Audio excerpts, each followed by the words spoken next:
Электростроймонтаж компаниясы 2003 жылдан бері Теңіз кен орнында Теңізшевройл компаниясының мердігер компаниясы ретінде жұмыс жасап келеді. Біздің компания электромонтаждау, іске қосу, телекоммуникация жұмыстары, сонымен қоса электротехникалық лаборатория қызметін ұсынуда. Компаниямыздың басты мақсаты ретінде әрбір қызметкердің отбасына аман-есен оралуы, қауіпсіздік техникасын сақтауы болып келеді.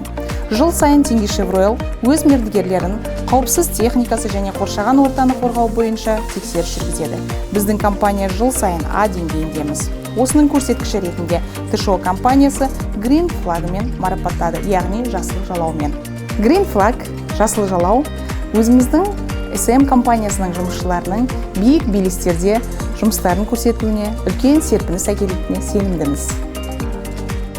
Хочу от всего сердца поздравить нас всех с огромным достижением в области экологии. Пользуясь случаем, хотелось бы поблагодарить команду «Электростроймонтаж» за проделанную работу, достижение зеленого флага, а также благодарю наших кураторов LC, компании ТШО, за постоянную поддержку в направлении достижения высоких целей.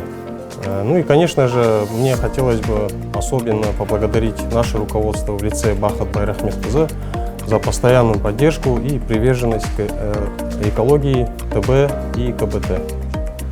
Есімім Шәріпбеков Қазбек, мен СМ компаниясында супервайзер қызметін атқарамын.